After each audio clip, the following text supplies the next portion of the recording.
Alhamdulillah, assalatu wassalamu ala rasulillah nabina Muhammadin wa ala alihi wa ashabihi wa man walah. Allahumma salli ala Muhammad wa ala ali Muhammad kama sallaita ala Ibrahim wa ala ali Ibrahim innaka Hamidum Majid. Wa barik ala Muhammad wa ala ali Muhammad kama barakta ala Ibrahim wa ala ali Ibrahim innaka Hamidum Majid.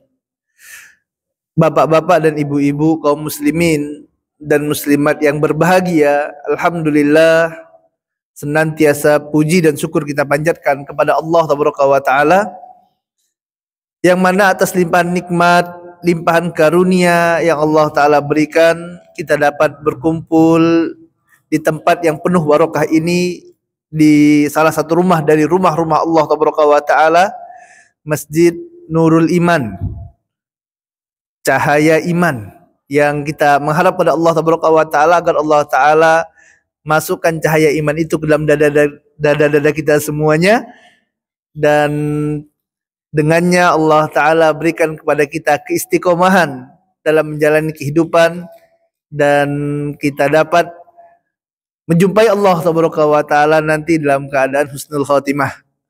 Amin, Allahumma amin. Kemudian salawat dan salam senantiasa kita curahkan kepada suri tauladan kita Nabi Muhammad SAW. Begitu pula kepada keluarga, kepada sahabat dan kepada umatnya yang istiqomah berusaha senantiasa di atas sunnah Nabi Muhammad SAW hingga akhir hayat. Bapak dan ibu yang semoga Allah Ta'ala berikan kepada kita semuanya hidayah. Pada pagi hari ini yang penuh barokah insya Allah, di tempat yang terbaik ini, rumah Allah, kita akan membahas suatu tema dalam tausiah ini, yaitu ma'rifatullah, mengenal Allah Azza wa Jalla, mengenal Tuhan kita, Rabb semesta alam, Allah Subhanahu wa Ta'ala. Jamaah yang dirahmati Allah Ta'ala, mengenal Allah Ta'ala atau ma'rifatullah ini merupakan perkara yang penting dalam keimanan, karena di antara rukun dari iman adalah iman kepada Allah Ta'ala. Bahkan ini yang pertama sewaktu Nabi SAW menjelaskan tentang iman. Al-iman an tu'mina billah, yaitu kalian beriman kepada Allah Ta'ala. Bagaimana seorang akan beriman kepada Allah apabila dia tidak mengenal Allah Ta'ala? Minimal Bapak dan Ibu yang rahmati Allah, kita mengenal Allah Ta'ala itu, beriman kepada Allah Ta'ala ini pada kadar wajibnya. Yang mana di sana kata para ulama ada kadar wajib. Yang ini merupakan bentuk keharusan, sesuatu yang harus diketahui oleh seorang hamba yang dia mengatakan dia beriman kepada Allah, yang harus dia yakini tentang Rabbul Alamin. Ada 4 poin yang akan kita sampaikan. Yang pertama terkait dengan mengenal Allah, beriman kepada Allah, yaitu adalah beriman biwujudillah. Apa itu beriman biwujudillah? Yang dimaksud dengan iman biwujudillah adalah seorang muslim, seorang muslimah wajib mengimani adanya Allah. Beriman adanya Allah Subhanahu wa Ta'ala yang merupakan Rabbul Alamin, Tuhan kita semuanya. Karena Bapak dan Ibu, di sana ada ternyata manusia yang tidak meyakini adanya Allah. Seperti orang-orang ateis yang mereka tidak meyakini adanya Allah. Mereka katakan alam semesta ini terjadi dengan sendirinya karena ada ledakan, kemudian ledakan itu menjadi tata surya terbagi seperti ini, terjadi dengan sendirinya.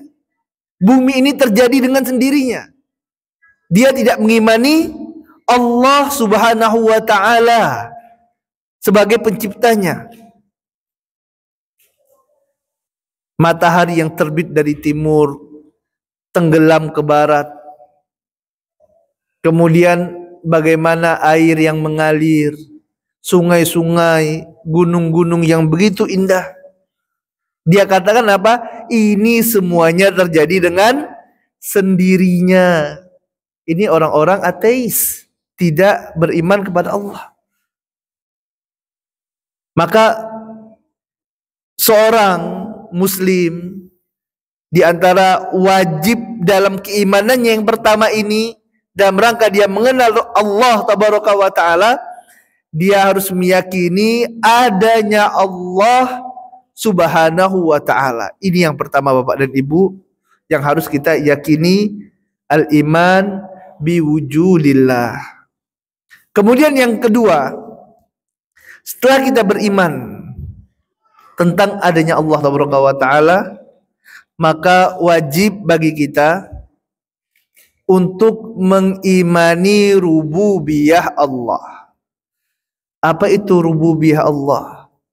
Contohnya yang dimaksud dengan rububiyah Allah tabaraka wa taala ini adalah kita mengimani Allah taala sebagai pencipta. Tidak seperti tadi orang-orang ateis itu. Dia katakan manusia terjadi dengan sendirinya. Ya karena pernikahan laki-laki dan perempuan jadilah manusia. Nah terus yang menciptakannya ini siapa? Nah, mereka bingung. Seorang muslim meyakini yang menciptakan ini adalah Allah. Yang memberikan rezeki siapa? Allah. Yang mematikan siapa? Allah Subhanahu wa taala. Bukan seperti Namrud, jamaah rahmati Allah wa taala. Sewaktu Namrud berdebat dengan Nabi Ibrahim alaihi salatu wassalam, ditanya oleh Raja Namrud, siapa Tuhan engkau wahai Ibrahim? Maka Ibrahim katakan, Tuhanku adalah yang menghidupkan dan mematikan. Kemudian Namrud katakan apa? Oh kalau begitu aku juga bisa menghidupkan dan mematikan. Akhirnya Bapak dan Ibu, Namrud panggil tuh anak buahnya untuk mengambil 2 orang tahanan. Tahanan yang pertama diperintahkan untuk dibunuh. Tahanan yang kedua diperintahkan untuk dibebaskan. Maka Namrud katakan, ini juga saya, Namrud ini mengaku dirinya sebagai Tuhan Bapak dan Ibu. Saya juga bisa menghidupkan dan mematikan. Kemudian Nabi Ibrahim alaihissalam mengatakan bahwasanya Allah Tuhanku adalah Rob yang menerbitkan matahari dari timurnya dan menenggelamkan dari baratnya. Maka kalau kamu sanggup, terbitkanlah matahari dari barat, tenggelamkan di timur. Maka terdiamlah Namrud ini. Ini rububiyah Allah tabaraka wa taala. Jadi yang dimaksud Allah menghidupkan, Allah yang mematikan, itu bukan seperti yang dipahami oleh Raja Namrud ini, bukan. Allah yang menjadikan manusia yang awalnya tidak ada menjadi ada. Yang awalnya mati menjadi hidup. Tsumma yumitukum tsumma yuhyikum. Kemudian udah mati nanti dihidupkan lagi oleh Allah tabaraka wa taala, dibangkitkan di padang mahsyar berkumpul. Kemudian nanti baru dihisab oleh Allah tabaraka wa taala. Ini semuanya adalah rububiyah Allah. Allah yang memberi rezeki. Kita beriman Bapak dan Ibu. Kita mengenal Allah tabaraka wa taala. Allah adalah zat yang memberikan rezeki kepada kita semua. Bukan perusahaan tempat kita bekerja, bukan bos kita. Siapa yang menggerakkan bos kita untuk memberikan kepada kita rezeki? Allah. Yang memberikan makanan kepada kita Allah, yang menurunkan hujan Allah. Ini rububiyah Allah tabaraka wa taala, yang mengatur alam semesta, yang menerbitkan matahari, rembulan, bintang. Siapa? Allah Subhanahu wa taala. Ini iman kita. Kita meyakini semuanya adalah ciptaan Allah, Allah yang menciptakan. Makanya jangan ragu Bapak dan Ibu. Kalau ditanya siapa yang menciptakan alam semesta, katakan Allah. Siapa yang memberikan rezeki? Allah. Siapa yang menghidupkan? Allah. Siapa yang mengatur kehidupan kita? Yang menjadikan ada manusia yang kaya, yang menjadikan ada manusia yang hidupnya cukup, ada yang dijadikan miskin. Siapa yang mengatur? Allah Ta'ala. Bukan Allah ingin memuliakan dengan harta, ingin menghinakan dengan kekurangan dari sisi harta. Karena sebagian manusia Bapak dan Ibu, mereka mengira sewaktu Allah Ta'ala jadikan orang itu kaya raya banyak uangnya, Allah memuliakannya. Sebagian orang mengira sewaktu manusia itu susah rezekinya, Allah menghinakannya. Sebagaimana apa yang Allah Ta'ala firmankan, fa'ammal insanu idza mabtalahu rabbuhu fa'akramahu wa na'amahu fayaqulu rabbi akraman.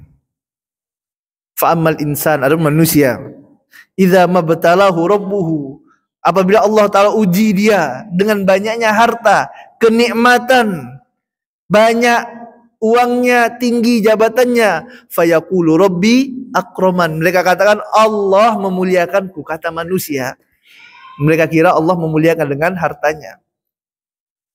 Wa amma idza mabtalahu faqadara alaihi rizqahu fayaqulu rabbi ahanan. Adapun sewaktu Allah sempitkan rezekinya, hartanya sedikit, mereka katakan Allah menghinakanku. Kalla, kata Allah, sekali-kali tidak. Bukan patokan, bukan barometer. Banyaknya harta menjadikan orang itu mulia, sedikitnya harta menjadikan orang itu terhina. Lah, mungkin iya di dunia. Ada orang memandang status orang yang mulia itu dengan banyaknya harta, orang yang mulia itu dengan apa? Tingginya jabatan. Di dunia iya, tapi tidak di mata Allah Ta'ala. Bukankah Rasul kita tercinta Muhammad SAW mengabarkan kebanyakan penduduk surga itu adalah para masakin, orang-orang miskin. Subhanallah. Mayoritas penduduk surga jamaah itu orang-orang miskin, kata Nabi SAW. Dan ini adalah tempat yang mulia, yang tinggi. Maka bukan kemiskinan itu merupakan kehinaan yang Allah Ta'ala berikan, bukan.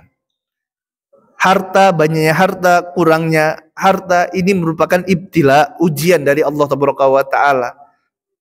Liyabluwakum ayyukum ahsanu amala. Allah ingin melihat di antara kalian siapa yang bagus amalannya. Siapa yang waktu Allah kasih rezeki berlebih dia bersyukur, ini bagus amalannya. Siapa yang waktu Allah uji dia dengan kesempitan dia bersabar, ini bagus amalannya. Akan mendapatkan kebaikan dari Allah Ta'ala. Tapi dia yakin semuanya datang dari Allah. Allah yang mengaturnya. Berapa banyak orang yang udah kerja keras luar biasa, banting tulang, siang malam kerja, tidak kaya-kaya gitu ya. Kenapa? Udah diatur oleh Allah Ta'ala. Ada orang yang cuman goyang-goyang, joget-joget, kerjaannya tidak jelas gitu. Cuman ngereaksi video kadang, cuman ngomong, nonton, dia nonton, ketawa-ketawa sendiri. Kaya raya. Padahal tidak kerja. Cuman depan apa? Ada yang main game, kaya raya. Cuman main aja, main depan komputernya, depan HP-nya, main game, ketawa-ketawa, joget-joget. Kaya raya gitu kan. Ini apa? Ujian dari Allah Ta'ala. Allah tetapkan dia, Allah uji dia dengan harta. Apakah dia menjadi hamba yang bersyukur atau tidak kepada Allah Ta'ala. Ini iman kepada rububiyah Allah. Kita harus imani Bapak dan Ibu. Ya Allah yang telah menetapkannya. Kemudian yang ketiga, bentuk kita mengenal Allah Ta'ala adalah kita mengimani, meyakini uluhiyah Allah. Apa itu uluhiyah Allah? Pengesaan terhadap Allah Ta'ala. Tadi Allah yang telah menciptakan kita, Allah yang telah memberikan kepada kita rezeki, Allah yang telah mengatur kehidupan kita. Dan Allah Ta'ala perintahkan kepada kita semuanya Bapak dan Ibu untuk mengikhlaskan ibadah hanya untuk Allah. Tauhid kepada Allah. Ibadah hanya untuk Allah. Allah Ta'ala berfirman, wa ma umiru illa liya'budullaha mukhlishina lahuddin. Dan tidaklah kalian diperintahkan kecuali untuk mengikhlaskan ibadah kalian hanya untuk Allah. Kalau tidak ada ikhlas jamaah, ibadah tidak ada gunanya, tidak ada manfaatnya. Makanya banyak-banyak kita berdoa kepada Allah. Ya Allah, berikanlah keikhlasan bagi niat-niat hamba dalam beribadah kepadamu ya Allah. Minta Allah diberikan keikhlasan. Aslih lana niyatana. Minta diberikan amalan-amalan yang ikhlas. Kita sholat jamaah, banyak kita sholat, tidak hanya sholat wajib, sholat sunnah juga kita kerjakan. Kalau tidak ikhlas, kita sholat ingin dipuji manusia, ingin dikatakan orang soleh, la yanfa, tidak bermanfaat di sisi Allah tabaraka wa ta'ala. Kita bersedekah, memberi makan orang, memberi bantuan kepada manusia, menolong hamba-hamba Allah yang membutuhkan pertolongan. Ini harus ikhlas untuk Allah tabaraka wa ta'ala semata. Sebagaimana apa yang Allah Ta'ala katakan, innama nut'imukum liwajhillah la nuridu minkum jazaa'aw wala syukura. Sungguh aku memberikan makan kepada kalian. Untuk apa? Untuk mencari wajah Allah, ikhlas hanya untuk Allah. La nuridu minkum jazaa'aw wala syukura. Aku tidak butuh balasan dari kalian dan tidak membutuhkan ucapan syukron, terima kasih, tidak butuh. Ini orang-orang yang beriman, orang-orang yang ikhlas. Waktu dia beribadah hanya untuk Allah. Ini sebenarnya sepele Bapak dan Ibu, tapi ini perkara yang paling penting, paling urgent, yang banyak orang lalai. Makanya berkata Imam Sufyan As-Sawri rahimahullah, ma'alajtu syai'an asyaddu min niyati. Tidak ada suatu perkara yang paling berat untuk aku obati melebihi dari niatku. Melebihi dari niat jamaah. Kenapa? Karena yang namanya niat ini dia suka berubah. Awalnya sholat ikhlas, baca Quran awalnya ikhlas. Kemudian dilihat di sana, oh ada bosnya, oh ada ustadznya, oh ada orang tuanya. Yang awalnya ikhlas, dia perbagus bacaannya. Tujuannya apa? Ingin mendapat pujian manusia. Berbalik niat, tidak manfaat di sisi Allah tabaraka wa ta'ala. Ikhlas dijaga hanya untuk Allah tabaraka wa ta'ala. Allah tidak ridho tuh. Ataupun merasa ujub, rasa bangga diri. Oh saya telah bangun masjid, saya telah bangun pondok pesantren, saya telah membangun sekolahan, saya telah berinfak, saya telah haji, telah umroh. Merasa bangga diri. Ini namanya ujub. Ini juga indikasi rusaknya keikhlasan. Allah tabaraka wa ta'ala tidak ridha apabila disekutukan dengan apapun juga, tidak boleh. Hatta misalnya disekutukan dengan Nabi Muhammad SAW. Sebagian manusia kalau bersumpah Pak, dia katakan demi Allah, demi Rasulullah. Ini tidak boleh. Kenapa? Karena sumpah Bapak, Ibu, barakallahu fiikum, semoga Allah berikan keberkahan bagi saya dan bagi Bapak Ibu semuanya. Sumpah itu hanya boleh kita tujukan untuk Allah. Makanya kalau kita bersumpah cukup katakan wallahi, demi Allah. Udah cukup, demi Allah. Jangan tambah demi Allah, demi Rasulullah. Ini syirik kata para ulama, tidak boleh. Demi Allah, demi bapak saya, tidak boleh. Ini namanya syirkul lisan, syirik dalam lisan. Allah tidak ridho. Jadi yang kedua, kita tauhidkan Allah, mengenali Allah, yaitu Allah tabaraka wa ta'ala hanya menerima ibadah kita yang ikhlas kepada Allah tabaraka wa ta'ala. Makanya dalam surah Al-Fatihah, Bapak dan Ibu, surah yang kita baca setiap harinya, minimal 17 kali kita baca. Allah Ta'ala katakan, iyyaka na'budu wa iyyaka nasta'in. Hanya kepada Allah kami beribadah dan hanya kepada Allah kami mohon pertolongan. Ibadah kita hanya untuk Allah. Kita mohon pertolongan waktu susah Pak, Bu, waktu sakit. Minta pertolongan hanya kepada Allah. Nah, ini juga nih. Anda mengingatkan pada diri Anda pribadi dan bagi Bapak dan Ibu semuanya. Waktu sakit Bapak dan Ibu ingat Allah. Ini ujian dari Allah. Jangan sampai datang ke dukun-dukun yang bacakan mantra-mantra yang tidak sesuai dengan syariat Allah Ta'ala. Karena kesembuhan datangnya dari Allah, bukan dari jin, dari setan, ataupun dari dukun-dukun yang berdusta.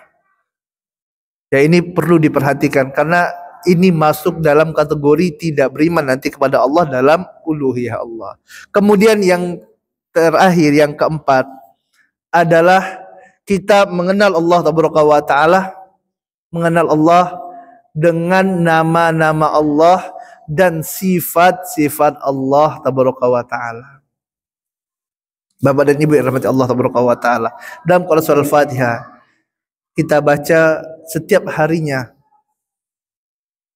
Bismillahirrahmanirrahim, Alhamdulillahirabbil alamin, Ar-Rahmanir-Rahim. Allah Ta'ala Ar-Rahman, Allah Ta'ala Ar-Rahim. Ar-Rahman Bapak dan Ibu rahmati Allah Ta'ala, artinya apa? Allah Ta'ala Maha Rahman, Maha Pengasih. Yang kata para ulama, Ar-Rahman ini artinya kasih sayang Allah Ta'ala itu meliputi segala sesuatu. Semuanya disayangi oleh Allah Ta'ala. Baik itu manusia ataupun binatang mendapatkan kasih sayang Allah Ta'ala. Baik itu muslim atau kafirin atau munafikin mendapatkan kasih sayang Allah Ta'ala. Kasih sayang sifatnya umum. Bapak dan Ibu, kalau Allah tidak sayang kepada manusia, Allah stop oksigen ini, mati orang-orang kafir Pak. Orang-orang yang menyekutukan Allah Ta'ala. Mengatakan Allah punya anak lah, Allah punya bapak lah. Kalau Allah tidak sayang, Allah stop oksigen, mati semuanya. Diusir dari bumi Allah. Mau tinggal di mana manusia? Orang-orang kufar, orang-orang munafik. Ini Ar-Rahmannya Allah, kasih sayang Allah. Allah kasih semuanya, kasih sayang kepada makhluk-makhluk Allah Ta'ala. Binatang juga mendapat kasih sayang Allah Ta'ala. Kucing tidak kerja Pak, makan. Tidak ada kucing yang bunuh anaknya sendiri gitu ya, karena takut tidak makan. Kalah kadang manusia takut punya anak, takut tidak makan gitu ya. Allah yang memberi rezeki, ini Ar-Rahman. Kita mengenal Allah Ta'ala, nama Allah Ar-Rahman. Allah beri sifat rahmah, kasih sayang. Adapun Ar-Rahim, kasih sayang Allah yang lebih khusus hanya Allah Ta'ala berikan kepada orang-orang yang beriman. Kasih sayang Allah diantaranya seperti ini Bapak dan Ibu. Allah Ta'ala hadirkan kita di rumah Allah, di masjid untuk dapat mendengarkan tausiah, untuk dapat diingatkan tentang Allah. Nabi Muhammad sallallahu alaihi wasallam mengatakan, apabila Allah Ta'ala cinta kepada suatu kaum, yufaqihu fiddin, maka Allah Ta'ala akan jadikan kaum itu faqih, faham agama. Ini sayangnya Allah yang khusus Allah Ta'ala berikan bagi orang-orang yang beriman. Kasih sayang Allah Ta'ala juga Allah hadirkan kita ke masjid untuk sholat berjamaah. Ini kasih sayang Allah yang khusus Allah Ta'ala berikan bagi orang-orang yang beriman. Kita mengenal Allah. Kemudian kita mengenal juga di antara nama Allah adalah Al-Ghafur. Apa itu Al-Ghafur? Dari sifat Allah Ta'ala yaitu Maha Pengampun. Maka Bapak dan Ibu, apabila kita jatuh kepada perbuatan dosa, dan yang namanya manusia Pak, Bu, tidak lepas dari dosa, tidak lepas dari kesalahan. Kullu bani Adam khata'. Setiap anak Adam itu khata', berdosa, bersalah, kata Nabi SAW. Tidak ada dari kita yang selamat dari dosa, tidak ada. Baik jamaahnya atau ustadznya juga berdosa gitu. Kecuali para nabi gitu ya, yang maksum. Nah, bagaimana apabila berdosa? Maka kita segera kembali kepada Allah Ta'ala, bertobat kepada Allah, memohon ampun. Kenapa? Karena Rabb kita Allah adalah Rabb yang Maha Pengampun. Jangan pernah berputus asa dengan rahmat Allah.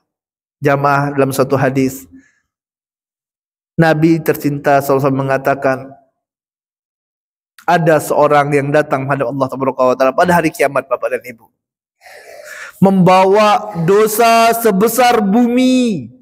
Namun karena dia tauhidkan Allah, dia tidak menyekutukan Allah, Allah Ta'ala datang kepadanya dengan membawa sebesar bumi juga berupa ampunan. Allah Al-Ghafur, Allah Maha Pengampun. Maka sebesar apapun dosa kita, datang kepada Allah jamaah. Minta ampun kepada Allah. Selama nyawa belum sampai di tenggorokan, selama matahari belum terbit dari barat, Allah masih menerima taubat-taubat kita. Minta ampun kepada Allah Taala. Ada juga manusia yang datang kepada Allah Taala membawa kitab catatan keburukannya sebanyak 99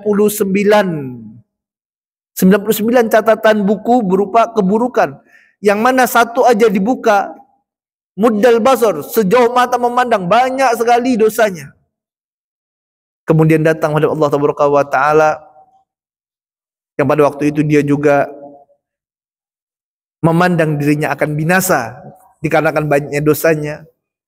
Allah Ta'ala keluarkan kartu bertuliskan La ilaha illallah. Kemudian ditimbanglah kartu itu dengan dosa-dosanya, dan dikarenakan kartu La ilaha illallah tadi, persaksian yang tulus dari dalam hatinya, ikhlas karena Allah Ta'ala, maka tercampak, Pak, Ibu, dosa-dosa yang banyak tadi kalah dengan La ilaha illallah. Allah Maha Pengampun. Kita mengenal nama Allah, mengenal sifat Allah. Allah Maha Pengampun. Tapi ingat, Allah juga Syadidul Iqab. Bukan berarti sewaktu kita mengetahui Allah Maha Pengampun maka kita bermudah-mudahan melakukan maksiat. Tidak, bukan seperti itu konsepnya. Tetap kita harus ingat juga Allah itu Syadidul Iqab. Siksa Allah teramat pedih, sakit sekali. Dalam hadis disebutkan, jamaah rahmat Allah Taala, ada orang yang paling banyak mendapatkan kenikmatan di atas muka bumi Allah Taala ini. Paling banyak nikmatnya. Paling kaya raya, paling bahagia di bumi. Dan ternyata orang ini adalah penduduk neraka. Dicelupkan sekali ke dalam neraka. Bagaimana dicelupkan Ustaz? Allah alam tidak tahu. Dalam hadis disebutkan seperti itu, dicelupkan sekali di neraka, kemudian diangkat kembali, ditanyakan sama orang ini, pernah enggak engkau merasakan kebahagiaan? Dia jawab, tidak ya Allah. Lupa semuanya kebahagiaan selama di dunia. Padahal disebutkan orang ini adalah orang yang paling bahagia, paling kaya raya, paling banyak nikmatnya di dunia. Masuk neraka pertama kali, hilang semua, jamaah rahmat Allah Taala. Syadidul Iqab. Allah sangat berat sekali siksanya. Ini Rabb kita Allah Taala. 4 ini kita beriman kepada Allah, iman kepada adanya Allah Taala sebagai Rabb kita Allah. Dan jangan takut menyebut nama Allah, karena ada sebagian manusia untuk menyebut nama Allah aja susah. Ya terserah Tuhan katanya. Ya Tuhan kita siapa? Allah gitu ya, bilang. Ini adalah rezeki dari Allah. Allah Taala, Rabb kita. Nama Allah Taala. Beriman biwujudillah. Kemudian yang kedua adalah beriman kepada rububiyah Allah. Ketiga, beriman kepada nama-nama Allah yang mulia dan sifat-sifat Allah. Laisa kamitslihi syai' wa huwa samiul basir, yang tidak ada satupun yang sama dengan Allah Taala dalam nama dan sifatnya. Kemudian yang keempat, yang adalah beriman dengan uluhiyah. Ya, beriman biwujudillah, beriman kepada rububiyah, beriman kepada uluhiyah, dan beriman kepada asma dan sifat Allah Taala. Mudah-mudahan yang sedikit dapat manfaat, yang dengannya dapat menambah keimanan kita kepada Allah Taala, dapat menambah kepercayaan kita, dapat menambah ilmu kita terhadap Rabb kita Allah Taala, dan kita mohon kepada Allah Taala Rabbul Arsyil Azim bi asma'il husna wa sifatil ulya, agar Allah Taala berikan kepada kita keistiqomahan di atas agama Allah, di atas agama Islam ini, dan mudah-mudahan Allah Taala matikan kita semuanya dalam keadaan husnul khotimah. Amin Allahumma amin. Wa sallallahu ala nabiyina Muhammadin wa ala alihi washabihi ajma'in. Wa akhiru da'wana walhamdulillahi rabbil alamin. Assalamualaikum warahmatullahi wabarakatuh.